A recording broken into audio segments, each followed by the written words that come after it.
All right, Ryan, let's talk about disruption of higher education. You and I have spent a lot of time off the air, a lot of time together. We're both equally passionate about it. In fact, we get really fired up when we're hanging out talking about this. But let's just talk really high level. And I'm going to throw this to you because I've got thoughts too. When you and I talk about higher education needs to be stinking disrupted, and then we get all fired up. What do we mean? What do we mean when we say that? Yeah, well, I think that the traditional model is out of date. It's Right. not working for the modern student. 41% of Gen Z, Yeah. Ryan, new poll, 41% say it's not worth it. Yeah. They're pulling that from somewhere where they're getting that impression. Yeah. They're paying attention. Yeah. So this isn't just two old dudes. Yeah. All right, you're not even old. I'm technically old. But compared to Gen Z, we are. Yeah. Yeah. Well, I think when Gen Z is saying that, then that you got a problem. And, you know, we've seen it that the traditional model hasn't actually fit the needs of the non-traditional learner. So the working adult that had to put college on hold. Right. And, you know, colleges will typically say, you need to drop everything in your life to meet us where we're at. And that doesn't work. In fact, there's over 40 million individuals in the U.S. alone that who have some college credit and no degree. That's a waste of time and waste of money. We've talked about that. Yeah. So they're looking for non-traditional options. They're looking for online modality. They're looking for accelerated learning programs like Bethel School of Technology, things that are immediately applicable that don't even require a degree, Right. so that they can go and get a job and change their life. Is this an area where we could disrupt in this for this moment, this conversation? You and I are co-education secretaries, and we've given broad-based powers. This is fantasy land, let's be honest. But we're going to get practical in this. So I heard you say something and it made me think. So if you're going to get a technology degree or a computer science degree, how many, because you know this better than I do, how many hours, total hours, are you going to have to take just to get that degree versus a Bethel Tech program? You're talking 120 credit hours for a 4-year computer science degree. 120 credit hours when it can be done in how many hours? And, well, I mean, you could talk, 15 to 36 weeks. 15 to 36 Yeah. weeks. So, I mean, that would be... Is that an hour per week? Yeah, that's 20 hours per week. Okay. But it's you're getting it in, you're getting in, you're getting out. You're getting Okay, so it's not so much the less hours, it's just you're getting it done a lot faster. a lot faster, and again, you can do it on your own time. You can do it and still have your job, still work that job that's actually paying the bills. Right. And oftentimes, most companies in the U.S. will help you go back to school, which is a great perk that you need to be taking advantage of.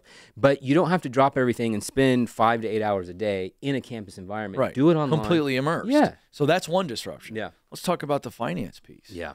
You've been in the business of education, and that's what I love about you. Business and education, you've been on both sides, kind of combining it.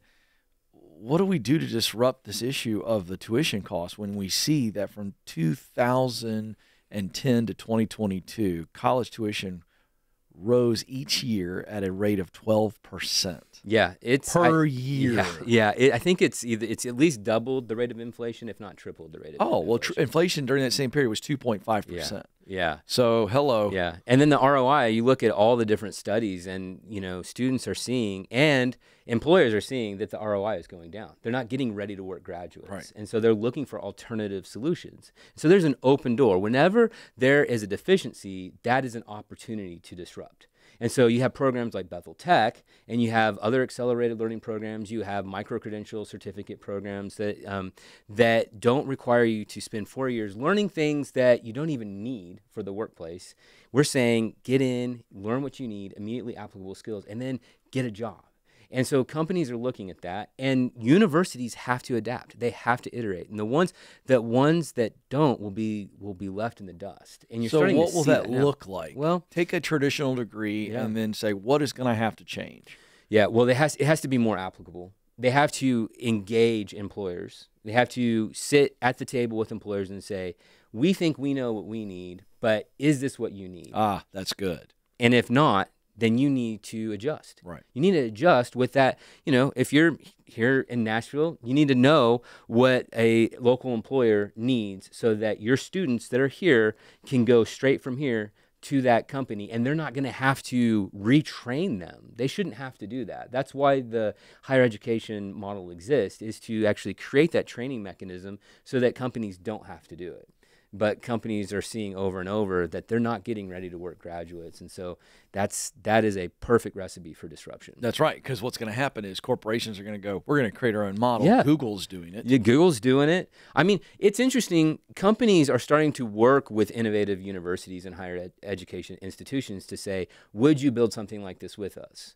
And if you will, here's the awesome thing. We will actually fund employees to go through this program entirely. Okay, so tell me, that's awesome. So tell me what that looks like. Yeah. So you've got the corporation and you've got an innovative university and they're sitting in the room together. Yeah. Tell us what's happening. Yeah. What are they developing? What does that look like? Yeah. Well, so just as an employee education benefit, you'll see a lot of companies that will provide $5,250 a year in tuition reimbursement for their employees to go back to school.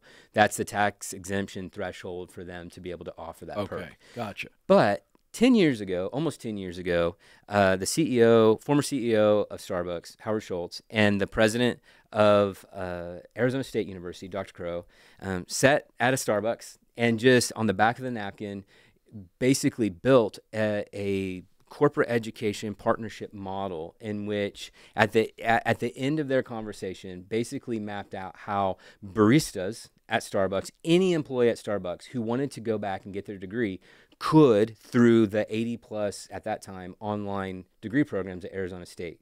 That rewrote everything. Then you started seeing other corporations and other institutions starting to do the same. Even to the point now, and Arizona State, I will say, is leading the charge in this. They're a highly innovative public university. They've got a partnership with Uber. So if you're an Uber driver out there, they've got a partnership where if you've done 2,000 rides, you can go to Arizona State University completely free. And now they have over 120 online. Wow. And you can actually provide that. You can offer that to your spouse and your children and your parents too, if they want to take advantage of that. This is what it looks like. So it's a true friends and family thing. It is. You've got 2,000 hours as an Uber driver, you and your entire family. Yeah. First connection. I mean, what do I say? First generation, or is it like cousins? Uncle Larry? Yeah, they have. I think it's parents, siblings, which is amazing. Yeah, spouse and kids. You know, look, I'm here. I'm the founder and CEO of Bethel School of Technology. Right. I think we are the best tech program for the world. Right. But I want to let people know that there are opportunities out there to fund your education, whether it's through Bethel Tech or not, that will meet you where you're at, and that you can get it completely free. So you don't have to feed into the $1.9 trillion consumer debt that we have for student loans, which is the #1 consumer debt. How is Arizona State paying for that? Is Uber? What's that look like? So they've been really strategic in how they model that. So and I don't know all the mechanics of the Uber program. I do know with Starbucks. So they started it with Starbucks. So Starbucks, I don't think you can do it for friends and family, but you can go back to school for free. Right. If you're a barista at a local Starbucks, pay for it essentially. Yeah. So what they do, Arizona State discounts their online tuition price per credit. Okay. And then they require everyone to go through to apply for the FAFSA.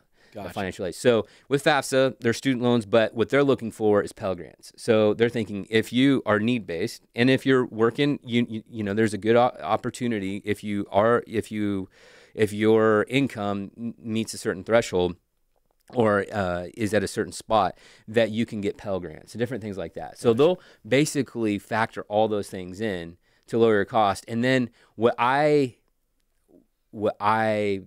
imagine is that what Starbucks has done on average has gotten it to where their tuition reimbursement model or tuition assistance model on average per employee is in that $5,250 threshold. So they can write that off as a tax exemption. Right. So between Pell Grants and scholarships. But no student loans. No student loans. Okay, great. No student loans. Okay. This is what it looks for like. the actual employee, they're not paying anything. And then Starbucks is up to that $5,250, which this is another thing. We ought to see Congress raise that. You ought to see Congress raise that threshold, yes? Well, I agree. Because you have other incredible companies like Verizon. Verizon, you can go to your local Verizon corporate retail store to get your new phone, and they give those sales reps $8,500 a year up front to go back to school. Wow. That's not even reimbursement. That is, you submit your classes up front, and you don't even have to worry about funding it up front and getting paid back. Wow. And Cigna Healthcare, I actually, in another company that I helped start, we built an incredible program with Cigna Healthcare to help in their tuition reimbursement model, which is one of the best. I mean, you can see it across the board. Companies are stepping up. They're doing it because, one, for every dollar that they spend on tuition reimbursement, they get $3 back in terms of employee retention. Wow. So they're being strategic. Yeah, this is a great benefit. Yeah. And then it also shows initiative from the employee. Right. And it shows that it feeds into their career progression model. Right. So you're sitting across the table from your manager and saying, I want to get into leadership role. Here's where I'm at. Here's where I'm going. Here's where I'm learning. Right. That shows incredible initiative. And you don't have to do that funding it all out of your own pocket. Wow. So that's wonderful.